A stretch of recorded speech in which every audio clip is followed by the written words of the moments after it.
Assalamualaikum warahmatullahi wabarakatuh. Kita ketemu lagi untuk pembahasan berikutnya terkait dengan luka bakar. Luka bakar buat teman-teman di sini merupakan materi yang bukan asing lagi ya. Tapi nanti kita akan sedikit membahasnya terkait dengan luka bakar, apa saja yang terjadi dalam luka bakar dan penanganannya seperti apa. Nanti kita akan bahas bareng-bareng. Di sini untuk luka bakar ada berbagai macam jenisnya. Jadi, perlu kita ketahui untuk jenis-jenis dari luka bakar itu tergantung dari biasanya dari luasnya luka bakar, kedalaman luka bakar dan, eee, apa namanya itu, seberapa parah luka yang disebabkan oleh, cairan panas atau apa namanya, udara panas baik dari, api secara langsung maupun dari benda-benda yang dapat menimbulkan panas. Nah, di sini sebagai contoh gambaran luka bakar. Jadi luka bakar itu tidak selalu melepuh ya, jadi tergantung grade-nya, ini sebagai contoh saja. Jadi ini untuk luka bakar di daerah lengan bawah, kemudian ini di bagian punggung tangan, ini beda ya lukanya, kemudian ada di daerah punggung, kemudian ini di daerah kaki. Jadi, macam-macam, jenis dari, luka akibat, apa namanya, suhu yang panas. Nah, kita ketahui dulu untuk definisinya, luka bakar atau kalau di rumah sakit sering disebut dengan kombustio, itu adalah luka yang terjadi akibat sentuhan permukaan tubuh dengan benda-benda yang menghasilkan panas atau zat-zat yang membakar, atau zat-zat yang bersifat membakar. Jadi, luka bakar itu tidak selalu dari api saja, banyak contohnya, nanti kita akan belajar itu. Nah, dari sini hal-hal yang berkaitan dengan, benda yang menghasilkan panas dan dapat membakar khususnya di kulit itu masuk dalam dan menimbulkan luka itu masuk dalam, pengertian dari luka bakar. Untuk penyebabnya di sini ada 4. Jadi ada termis yaitu suhu, dari suhu yang panas, kemudian ada kemis atau kimia, kemudian ada elektris, kemudian ada radiasi. Untuk yang termis atau suhu itu biasanya disebabkan oleh api, kemudian ada uap. Nah, uap ini banyak, jadi uap dari air mendidih itu juga bisa menyebabkan luka bakar. Kemudian ada air panas sendiri, kemudian minyak panas. Nah, pada saat menggoreng, meletup-meletup, kemudian mengenai tangan, kan menyebabkan kayak luka itu, bukan kayak luka, memang luka. Jadi lukanya itu seperti jerawat, ada cairannya, nah itu masuk dalam luka bakar yang disebabkan oleh minyak panas atau logam panas. Jadi saat membakar saat sekarang nih, kalau puasa biasanya dulu kan sering kita main kembang api. Nah, di kembang api itu kan ada yang berwarna merah dari logamnya itu berwarna merah keorenan. Nah, itu kalau dipegang itu menyebabkan luka, terjadilah luka maaf, luka bakar akibat logam panas. Nah, kalau limbat mungkin, jarang mengalami luka bakar ya, karena memiliki energi tertentu. Nah, untuk yang kedua, ada kemis atau kimia, itu berasal dari asam kuat atau basa kuat dan dapat bereaksi menghasilkan panas. Nah, untuk kemis itu banyak. Sebagai contoh kasus kemarin ada anggota dewan yang disiram dengan, eee, apa namanya, air keras. Nah, air keras itu termasuk dalam bahan-bahan yang kimia. Nah, setelah disiram, kemudian kalau kemarin itu mengenai muka ya, mengenai muka kan mukanya melepuh-melepuh lah, itu menyebabkan luka bakar akibat bahan kimia. Nah, kalau yang berikutnya elektris yaitu dari listrik atau sengatan listrik. Jadi, dari teman-teman pasti pernah kesetrum. Kalau yang belum pernah kesetrum berarti masa kecilnya kurang bahagia. Ya mainannya kurang kurang chill ceritanya. Nah, dari yang elektris, dari sengatan listrik. Nah, kalau sengatan listriknya dalam voltase yang tinggi itu dapat menyebabkan, luka bakar. Ini seperti sengatan listrik atau tersambar petir. Nah, kalau yang sering main di sawah hujan-hujan atau pernah melihat orang tersambar petir, nah itu pasti badannya hitam. Nah itu karena, karena terkena listrik dengan voltase yang tinggi. Nah itu salah satu contoh untuk yang elektris. Kemudian ada radiasi. Nah radiasi ini ada sinar matahari, radiasi gelombang mikro, dan sinar laser. Nah sinar laser ini sebagai contoh yang laki-laki nih, yang sunat ya. Kalau sunat sekarang kan menggunakan laser. Nah laser itu dapat menyebabkan luka bakar. Atau yang pernah masuk ke dalam ruang operasi, itu ada penggunaan koter. Koter itu juga masuk dalam sinar laser, yaitu penggunaan, sinar laser untuk memotong jaringan kulit. Nah, itu menyebabkan luka bakar. Nah, kalau yang sinar matahari, jadi kalau yang sekarang kan lagi ini berjemur, nah berjemurnya tuh lihat-lihat jamnya, jangan asal berjemur saja. Kalau asal berjemur saja ini dapat menyebabkan luka bakar karena radiasi. Jadi nanti badannya bisa kemerahan, kalau hitam itu bisa turunan ya, ada yang hitam dari lahir, jadi jangan berpikiran, "Wah itu hitam karena luka bakar sinar matahari." Bukan juga, sinar matahari biasanya awal mulanya, kulitnya berwarna kemerahan. Kemerahan seperti iritasi, nah itu masuk dalam radiasi. Nah, kemudian untuk mekanisme terjadinya luka bakar, yang pertama itu pajanan dari sumber panas, kemudian yang secara umum mengenai lapisan permukaan tubuh. Nah, permukaan tubuh kita kan yang pertama adalah kulit, jadi mengenai kulit hingga pada tingkat jaringan yang lebih dalam, yaitu dari dermis, epidermis, dan sampai ke dalam tendon. Nah, kalau sudah mengenai tendon itu masuk dalam grade berapa? Nah, itu tergantung tingkat jaringan yang terkena. Nah, dari pajanan tersebut akan mengakibatkan kerusakan dengan tingkat keparahan tertentu tergantung dari grade-nya. Untuk, patofisiologi luka bakarnya, di sini ada pembuluh darah kapiler itu rusak dan terjadi peningkatan permeabilitas. Nah, kemudian setelah terjadi pembuluh darah kapiler rusak, permeabilitas meningkat akan menyebabkan udem atau edema. Nah, edema ini bisa menyebabkan atau bisa ditemukan adanya bula, yaitu ada bula itu, benjolan yang berisi cairan. Jadi kayak kalau orang Jawa itu apa ya, ya kayak sejenis cononan. Conon itu isinya cairan. Nah, cairan itu akibat luka bakar sorry, kalau terjadi bula atau melepuh di bagian kulit setelah terkena pajanan yang panas itu masuk dalam kategori bula atau kerusakan di pembuluh darah kapiler atau permeabilitas. Nah, setelah adanya bula, otomatis volume cairan di intravaskuler akan turun karena cairan yang harusnya di intravaskuler tapi ter apa sih, menguap menguap. Jadi berpindah dari intravaskuler pindah ke ekstravaskuler. Nah, ini yang menyebabkan bula.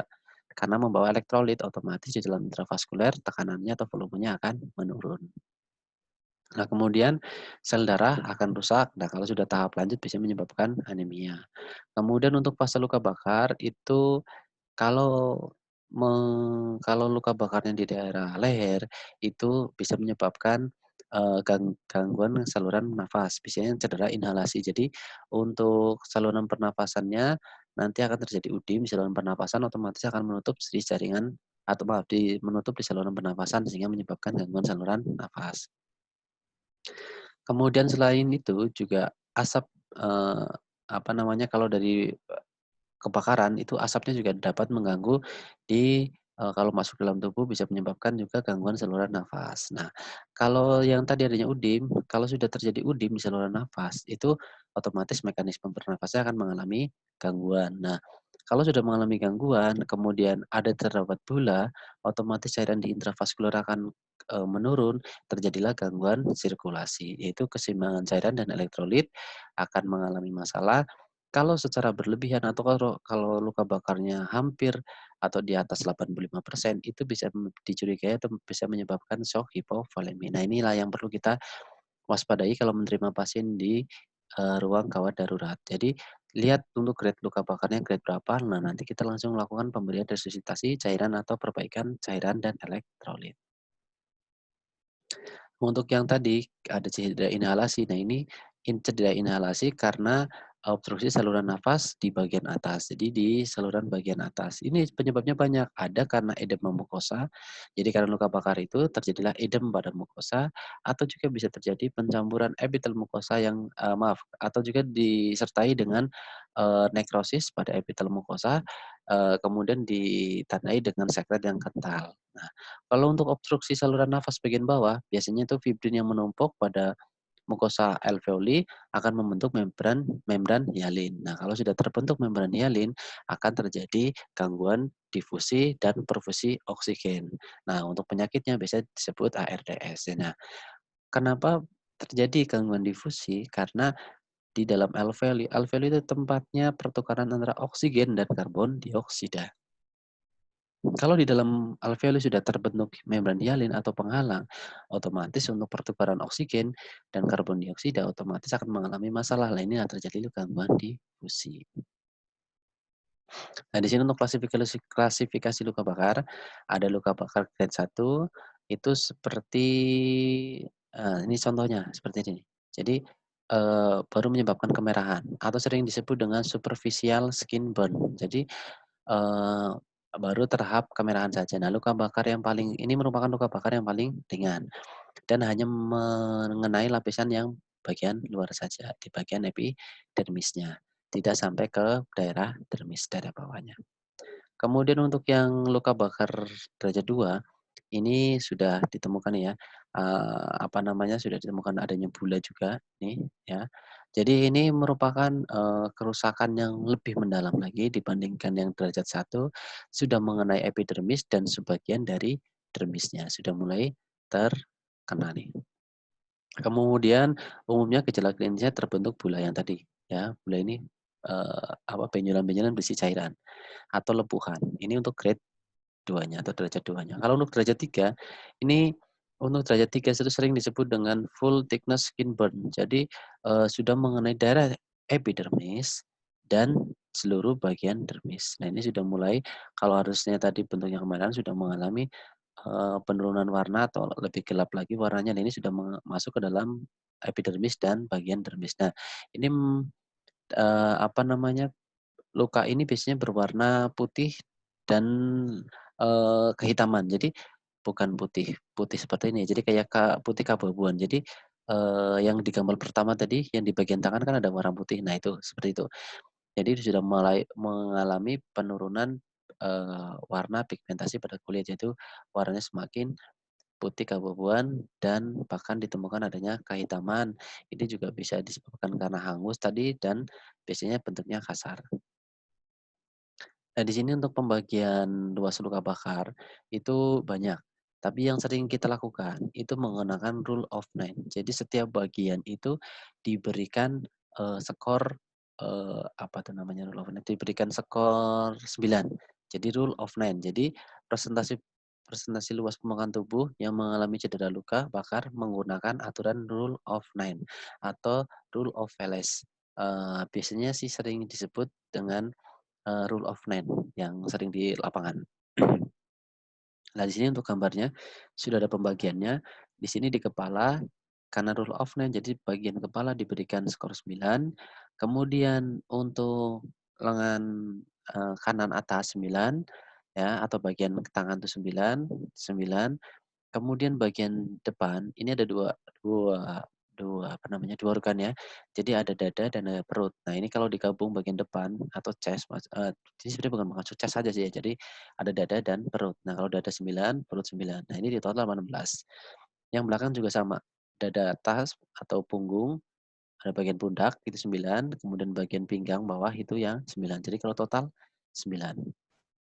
Di kaki itu dibagi jadi 9 juga, di paha 9, di tungkai bawah 9. Nah, ini tinggal dijumlahkan saja. Nah, kan kalau 9 kali 10 itu kan 99. Nah, di bagian kelaminnya itu 1%. Nah, ini masuk dalam 1%. Jadi kalau dijumlahkan semuanya jadinya 100%. Nah, ini untuk pembagian luas luka bakar. Nah, kalau di anak kecil ini beda lagi. Ini untuk gambarannya. Ini untuk orang dewasa, anak kecil. Tinggal dibagi saja nanti, eee si pasien tersebut masuk dalam kategori anak atau orang dewasa. Ini ini untuk lebih pemotongannya lagi, jadi ini front berarti bagian depan itu bagian dada depan sampai perut itu 18, berarti kalau dibagi 2 adalah, eee, 9% ya. Nah, di sini, kalau sudah terjadi, apa namanya, masalah dalam cairan atau pasien mengalami kurang cairan, itu, kita perlu lakukan resusitasi. Nah, untuk sebelum melakukan resusitasi, kita harus tahu dulu untuk prosentasenya di dalam cairan intraseluler itu berapa persen, kalau di cairan ekstraseluler itu berapa persen. Nah, di dalam tubuh itu untuk komposisi cairan adalah 60% dari jumlah keseluruhan yang ada di dalam tubuh. Jadi di intraseluler ada 40%, yang di cairan ekstraseluler itu ada 20%. Nah, itu ini ada berbagai macam jenis cairan yang bisa diberikan. Ada D5, ada RL dan NaCl, ada pemberian koloid, dan ada koloid, protein plasma, dan darah. Nah, ini tergantung. Jadi kalau kita menangani cairan intraseluler, kita berikan dextrose, itu bisa masuk semuanya. Tapi kalau hanya masuk di cairan ekstraseluler saja, kita bisa berikan koloid, protein plasma, atau darah. Jadi ini tergantung dari, dari keparahannya juga kita targetnya mau kemana. Kalau di rumah sakit seringnya diberikan RL dan NaCl untuk resusitasi cairannya. Nah, di sini, untuk formula, jadi kalau ada, apa tuh namanya, eee, bahasanya itu ada pasien dengan ada pasien dengan luka bakar, tergantung luasnya. Nah, di sini untuk ada beberapa pendapat yang dalam pemberian cairannya, ada menggunakan Panglan atau biasanya ini rumus Baxter, ada 4 cc kali kilogram berat badan kali luas luka bakarnya. Lah kalau itu diberikan dalam 24, jam pertama. Kalau dalam pemberian steroid pada 24 jam kedua. Jadi, bisa diberikan 20 sampai 60% dengan estimasi adanya menggunakan terdapat, plasma volume atau volume plasma. Kalau untuk koloid pada 20 jam kedua, ini hanya untuk pemantauan, kita cek juga terkait dengan urin output-nya. Nah, idealnya pemantauan urin output-nya itu 30 mililiter per jam. Jadi kalau kurang dari itu, berarti pasien mengalami kekurangan cairan atau dehidrasi. Nah, itu kita bisa berikan, penambahan cairan. Nah, kalau untuk menurut Evan, itu adalah pemberian larutan salin, jadi dengan rumus 1 cc per kilogram berat badan per luas luka bakar. Nah, persentase luas luka bakar itu kita menggunakan rule of 9, ya. Ini bisa diberikan, kemudian untuk kristaloid, pemberian kristaloid pada 24 jam kedua, itu kita menggunakan yang 50%, diberikan 50% cairan dalam 24 jam pertama dan diberikan 2000 cc dalam, 2000 dan ditambah 2000 cc. Itu pada kristaloid, 20 jam 24 jam kedua. Oke. Kemudian ini menurut pendapat yang lain, ini sebagai pengetahuan saja, tapi kalau yang paling sering adalah dengan menggunakan rumus Baxter. Nih. Nah, ini rumus yang tadi formula Evan Brooks dengan, perbandingan seperti ini. Ini bisa dilihat, tapi nanti kita ini hanya untuk, tambahan materi dari buat teman-teman saja. Nanti kita akan menghitung terkait dengan rumus, Baxter saja yang sering dilakukan di rumah sakit dan sering, kalau ada luas luka bakar kalau ada orang dengan luka bakar biasanya diukur luasnya, kemudian dihitung dengan menggunakan rumus Baxter. Nah, di sini rumus Baxter atau rumus Parkland. Jadi rumusnya itu 4 mililiter kali kilogram berat badan kali luas luka bakar. Nah, di sini untuk pemantauan jumlah diuresisnya antara 0,5 sampai 1 milimeter per kilogram berat badan per jam. Jadi untuk mengetahui jumlah urinnya, normalnya harusnya itu antara 0,5 sampai 1 cc per kilogram berat badan per jam. Nah, makanya antara orang satu dengan orang lain berbeda tergantung berat badannya. Karena untuk penghitungannya dan juga tergantung dari luas luka bakarnya. Ini untuk penghitungannya. Nah, di sini, sebelum ke sini, untuk formula Baxter itu juga dibagi menjadi 2. Jadi bukan dibagi jadi 2, hasilnya nanti kan ketemu 4 cc per kilogram berat badan per persentase luas luka bakar. Nah, ketemu berapa contohnya? Contohnya ketemu 5.000. Nah, 5.000 itu dibagi jadi 2. 2.500 itu harus habis dalam 12 jam harus habis dalam, 8 jam pertama, kemudian yang sisanya 2.500 berikutnya harus habis dalam 16 jam berikutnya. Jadi total 8 tambah 16 ada 24 jam. Jadi pertama itu harus diberikan untuk 8 jam pertama diberikan 2.500 langsung. Enggak langsung sih. Jadi dalam 8 jam harus habis 2.500. Nah, untuk 16 jam berikutnya itu habis 2.500. Nah, itu harus dilakukan pemantauan juga. Pemantauannya jadi urin output-nya. kalau setelah diberikan urine output-nya tidak terproduksi dengan maksimal atau antara 0,5 sampai 1 cc, itu kita perlu kaji ulang terkait dengan, derajat dehidrasi pada pasiennya. Oke, untuk resusitasi cairan pada shock biasanya diberikan kalau cairannya kalau terjadi shock hipovolemi, kita berikan cairan yang bersifat kristaloid. Nah, untuk, eee, apa namanya, untuk yang pasien-pasien dengan shock, itu biasanya diberikan dalam 2 jam pertama. Jadi langsung, kalau kita sudah tahu tanda-tanda shock hipovolemi, kita berikan 2 jam pertama cairan yang bersifat kristaloid. Nah, untuk yang terjadi atau yang pasien mengalami syok, biasanya ditemukan adanya peningkatan apa itu namanya, nadi, kemudian terjadi penurunan penurunan tekanan darah, itu biasanya sudah menjadikan tanda bahwa pasien mengalami syok, gitu. Oke, itu. Kemudian, yang tadi sudah kita lewati. Nah, kemudian komplikasi. Komplikasi dari luka bakar itu bisa ditemukan adanya SIRS atau SIRS, ada MODS, ada cicatrix, ada kontraktur. Nah, tugas teman-teman adalah mencari definisi, dan, merangkum, buat rangkuman terkait dengan SIRS, MOD, cicatrix, dan kontraktur.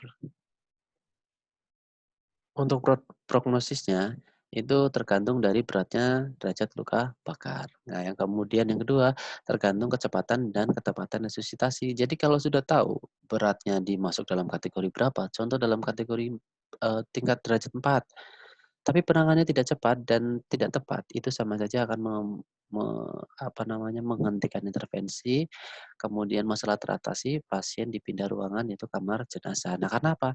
Karena resusitasi cairannya tidak tertangani dengan tepat.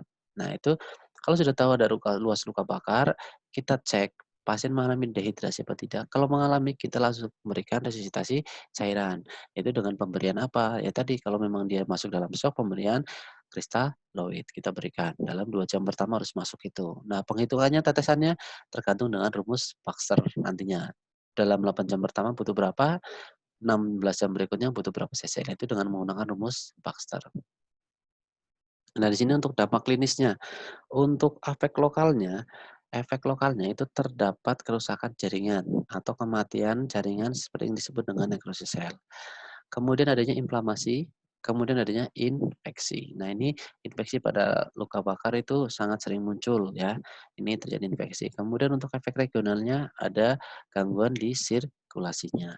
Nah, untuk sistemiknya biasanya terjadi kehilangan cairan karena tadi terjadi penumpukan bula atau pada saat terjadi, maaf, saat terjadi kebakaran itu banyak elektrolit yang menguap sehingga kehilangan cairan secara aktif sehingga terjadi dehidrasi, terjadi shock hipovolemi. Nah, kemudian terjadi multiple organ failure, biasanya terjadi sepsis. Nah, sepsis ini biasanya ditemukan kalau pada pasien yang dengan tingkat 3 luka bakar, derajat grade 3, setelah di rumah sakit tidak mendapatkan penanganan yang serius terkait dengan, manajemen infeksinya bisa terjadi sepsis. Nah, kalau sudah sepsis terjadilah shock sepsis, bukan shock hipovolemi lagi, tapi shock sepsis. Nah, kalau luka bakar yang inhalasi, itu bisa terjadi karena trauma pada saluran nafas karena terjadi di udim saluran nafas. Nah, kalau pada pasien yang terjadi kebakaran, kemudian lehernya terdapat luka bakar, itu segeralah pasang ETT, endotracheal tube, untuk mengamankan jalan nafas pasien. Kalau tidak diberikan secara langsung, itu nantinya akan, terjadi udem saluran pernapasan. Pada saat akan dilakukan tindakan pemasangan ETT, itu akan mengalami kesusahan atau kesulitan dan itu bisa menyebabkan kematian pada pasien, itu yang tidak diharapkan. Untuk komplikasi lanjutan, hipertrofi jaringan parut, yaitu yang kalau ini tanda khas ya, ini komplikasi kulit yang biasanya dialami pasien luka bakar, biasanya sulit dicegah, yaitu kayak, mmm, kayak petoten ya, kalau orang Jawa itu namanya, kalau orang Banyumas petoten. Jadi mukanya tuh kayak kayak pasti kalian pernah lihat lah orang-orang dengan luka bakar tuh mukanya atau tangannya seperti apa. Nah, itu namanya seperti itu hipertrofi jaringan parut. Nah, adanya kontraktur. Nah, kontraktur ini menimbulkan gangguan fungsi pergerakan. Jadi ini kan buat apa namanya, buat pembelajaran teman-teman yang tugas tadi. Jadi secara singkatnya adalah menimbulkan gangguan fungsi pergerakan. Jadi fungsi pergerakannya akan terganggu. Nah, terganggunya kenapa? Yaitu karena kontraktor. Nanti silakan teman-teman cari. Untuk berikutnya komplikasi sistemik, yaitu ada denaturasi protein dapat mengakibatkan terjadinya keadaan hipoproteinemia. Jadi protein di dalam darah itu menurun atau kurang sehingga terjadi hipoproteinemia. Ini untuk komplikasi secara sistemik. Untuk, penyakit yang dapat meningkatkan tingkat keparahan luka bakar, jadi kalau ada pasien atau ada orang tetangga kalian dengan masalah diabetes, gagal jantung, gagal ginjal, obesitas, atau memiliki trauma inhalasi, itu jauh-jauhkan dari masalah luka bakar atau kejadian luka bakar. Oke, kemudian, untuk penata laksanaannya ada penanganan pertama yaitu dengan menggunakan 6C, ada clotting, ada cooling, ada cleaning, ada kemopropalis, kemudian ada Covaring, ada Comforting. Untuk penanganan tanda bahaya biasa menggunakan ABC yaitu ada airway, breathing, ada sirkulasi. Lah untuk airway itu jika terdapat gagal nafas ya tadi, itu dengan lakukan intubasi. Intubasi adalah pemasangan endotracheal tube. Nah kalau untuk sirkulasi yaitu resusi cairan, gitu, pemberian cairan. Ya itu saja yang dapat saya sampaikan untuk materi kali ini. Apabila ada salah-salah kata saya mohon maaf. Assalamualaikum warahmatullahi wabarakatuh.